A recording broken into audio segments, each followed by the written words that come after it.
Welcome back to the broadcast. Our next guest is a man that's going to amaze you with how much he has overcome with tragedy and then turned it into triumph.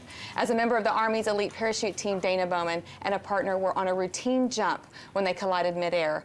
His partner was killed and both of his legs were severed.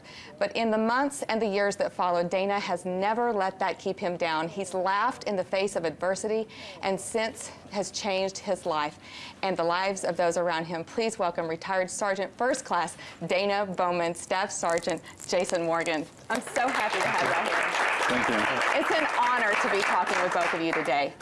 I know that we have a lot to talk about in such a short time, but I want the viewers to get an idea of kind of what happened with you and then how you turn this into an overcoming victory.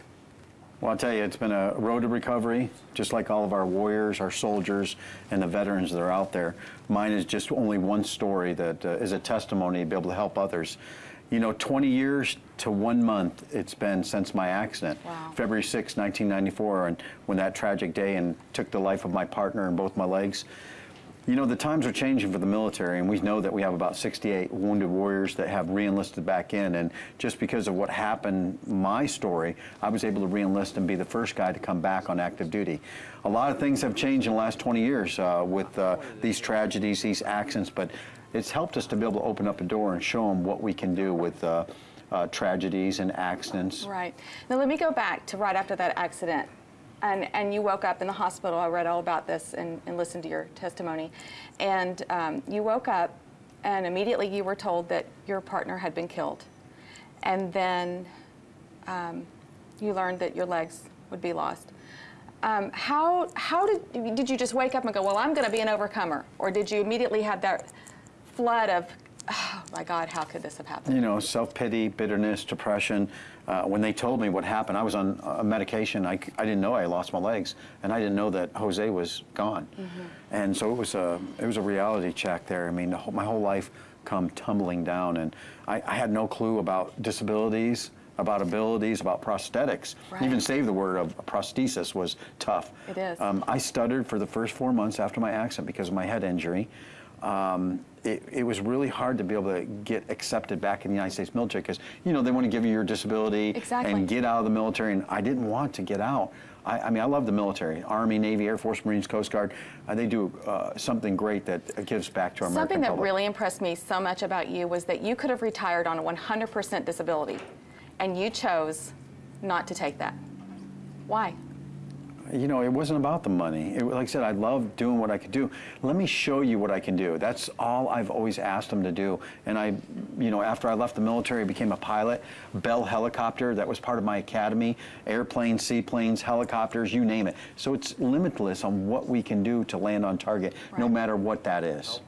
Well, it's been incredible. Your story is just awe-inspiring.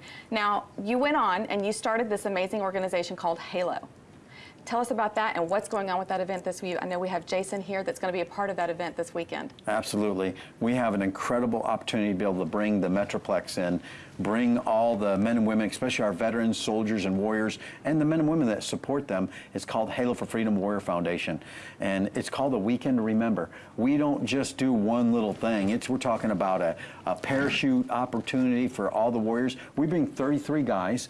22 of the 33 warriors that are coming in from Army, Navy, Air Force, Marines, Coast Guard are single, double, triple amputees. 22 of them are still on active duty. 5 Medal of Honor recipients. Colonel Joe Kittinger, United States Air Force, did the high altitude jump in 1960. We also have Fred Gregory coming, which is one of our astronauts. He was a Vietnam veteran too. Jason, what do you think about this weekend? I know you're going to be a big part of it. Oh, it's amazing. This is my, I think, second or third event to go to. And you know, like Dana, you know, we all have our stories. You know, I got hurt doing a drug ops in South America, and I woke up from a coma. When was that, Jason? That was in '99, June of '99. Okay. And I woke up from a coma 2 months later with saying you're paralyzed, you're never going to walk again. And you know, when Dana and I got hurt, the Wounded Warriors never existed, so we had to recover on our own. We didn't have people to come to and stuff. Support. Right, and that's the biggest thing. So when I come to these events, the camaraderie to get together with these guys with similar disabilities and to share our stories, to do things that we never thought we could do. It just gives us the confidence and stuff to move on and accomplish things. You know, we do stuff here. It's like, well, if we can do this, there's nothing we can't do.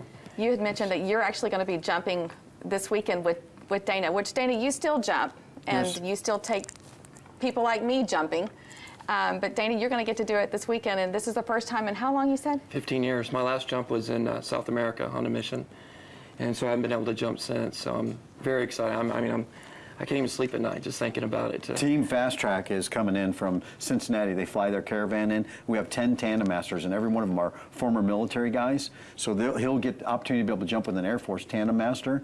And same thing with if you're an Army Ranger, you get to jump with an Army Ranger tandem master. And we're hoping that you get an opportunity to be able to come out. Why don't you jump into one of our events Absolutely. with these guys and gals? Me?